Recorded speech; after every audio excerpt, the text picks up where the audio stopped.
Hello everyone, welcome to my new blog. আগের দিন আমি আর অর্ণব এইচিবি থেকে কিছু চিকেন লেগ পিস নিয়ে এসেছিলাম, তো ভাবলাম ঠিক আছে আজকে এই লেগ পিসগুলো নিয়ে একটু এক্সপেরিমেন্ট করা যাক।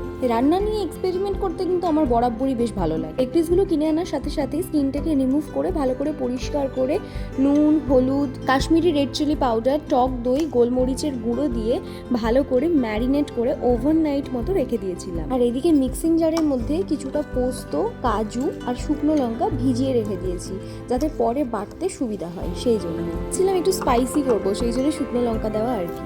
আর এদিকে নিয়ে নিয়েছি একটা বড় সাইজের পেঁয়াজ, কিছুটা কাঁচা লঙ্কা, ধনেপাতা, লেবু, আর এদিকে দেখুন গার্লিকের পেস্ট, আর এদিকে রয়েছে জিঞ্জার পেস্ট। মোটামুটি এই উপকরণ দিয়ে রান্নাটা হবে। এইবার পেঁয়াজটাকে ভালো করে চপ করে নিলাম, কাঁচা লঙ্কা চপ করে নিলাম, ধনেপাতাটাকেও খুব ভালো করে চপ করে নিলাম, আর লেবুটাকে কেটে নিলাম।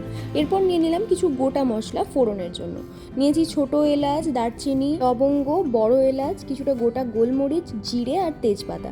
আর এবার এই দেখুন চলে এসেছি গুঁড়ো মশলাগুলো নিয়ে। একটা বোলের মধ্যে জিরের গুঁড়ো, ধনের গুঁড়ো, হলুদের গুঁড়ো, মশলার গুঁড়ো, আর দিলাম বেশ কিছুটা এভারেস্টের শাহি বিরিয়ানি মশলা, আর দিলাম বেশ কিছুটা কাশ্মীরি লাল লঙ্কার গুঁড়ো। এটা কিন্তু রান্নার জন্য এই দইটাই ব্যবহার করে থাকি। এটা এইচিবি থেকে নিয়ে আসা হিল কান্ট্রির লো ফ্যাট ইয়োগার্ট। এবার এই মশলার বোলের মধ্যে আমি বেশ কিছুটা পরিমাণে কিন্তু দিয়ে দেবো টক দই। আমার মনে হয় যে কোনো খাবারের মধ্যে টক দই দিলে সেই খাবারে কিন্তু একটা আলাদা রকম টেস্ট আসে। তো যাই হোক, এবার সব মশলার সাথে দইটা আলাদা করে মিশিয়ে বাটিটাকে সাইড করে রেখে দেবো। এইবার চলে এসেছি রান্না বসাতে। গ্যাসে একটা প্যান বসিয়ে নিলাম এবং তার মধ্যে দিলাম বেশ কিছুটা সানফ্লাওয়ার অয়েল, আর তার ওপরেই দিলাম 2 টিস্পুন মতো ঘি। ঘিটা গলে যাওয়া পর্যন্ত অপেক্ষা করব এবং ঘিটা গলে গেলে সেই সব গরম মশলাগুলো একসাথে দিয়ে দেবো। এটা মশলাগুলো খুব একটা ভাজবো না, মোটামুটি একটু ভালো গন্ধ ছাড়লেই কিন্তু এর ওপর থেকে দিয়ে দেবো চপ করে রাখা পেঁয়াজটা। পেঁয়াজটা বেশ কিছুটা সময় ধরে গ্যাসটাকে মিডিয়াম ফ্লেমে দিয়ে ভালো করে ভাজতে হবে। এই পেঁয়াজটা ভাজতে ভাজতে যে কাজু, পোস্ত আর শুকনো লঙ্কা ভিজিয়ে রেখেছিলাম ওটা বেটে নিলাম। এরপর ওই পেঁয়াজের ওপর দেবো 1 চামচ জিঞ্জার পেস্ট। জিঞ্জার পেস্টটাকে একটু নাড়িয়ে নিয়ে দেবো 1 চামচ গার্লিক পেস্ট। গার্লিক পেস্টটা একটু ভাজা হয়ে গেলে দেবো ওপর থেকে চপড কাঁচা লঙ্কা, আর দিয়ে দেবো 2 টিস্পুন মতো লবণ। এবার সমস্ত মশলাগুলো খুব ভালো করে ভেজে নেব। মশলাগুলো ভাজা হয়ে গেলে যে গুঁড়ো মশলা আর দইয়ের পেস্টটা বানিয়ে রেখেছিলাম ওটা দিয়ে দেবো। দইয়ের পেস্টটা দেওয়ার পর থেকেই কিন্তু কালারটা পুরোপুরি চেঞ্জ হয়ে গেল, খুব সুন্দর একটা গন্ধ আসতে শুরু করে। তো আগে দই দিয়েছিলাম, সেই জন্য 1/2 টিস্পুন মতো চিনি দিলাম। ওপর থেকে দিয়ে দিলাম কাজু, শুকনো লঙ্কা আর পোস্তর পেস্টটা।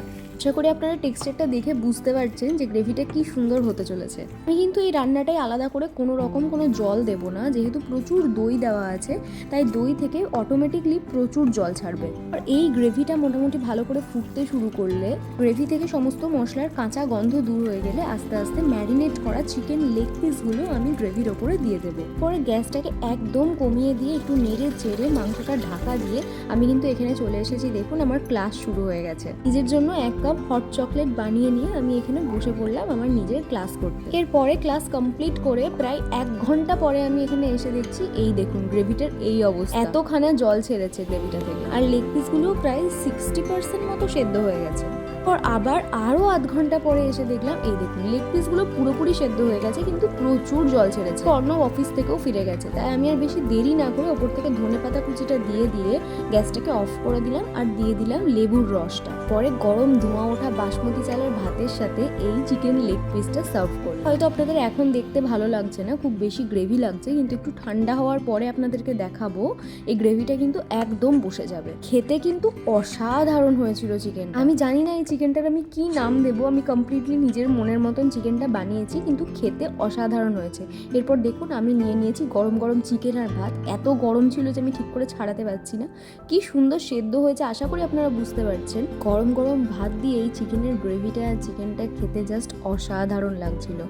আমি এখানে ঠিক করে ছাড়াতে পারছি না আপনাদেরকে দেখানোর জন্য যে কতটা ভালো সেদ্ধ হয়েছে, কিন্তু দারুণ খেতে হয়েছিল। এটা দেখতে হয়েছিল খানিকটা এরকম। আপনাদেরকে ঠিক করে বোঝানোর জন্য আমি এরকমভাবে ফটো তুলে রেখেছি। দুপুরের খাওয়া দাওয়ার পরে আরেকবার আপনাদেরকে দেখাতে এলাম যে দেখুন গ্রেভিটা কিভাবে বসে গেছে আর দেখতে কতটা সুন্দর হয়েছে। ব্যাস, আজকের ভিডিও এতটুকুই। আপনারা যদি আবার আমার কোনো এক্সপেরিমেন্টাল রান্নার ভিডিও দেখতে চান তাহলে প্লিজ নিচে কমেন্ট করবেন আর জানাবেন যে ভিডিওটা কেমন লাগলো।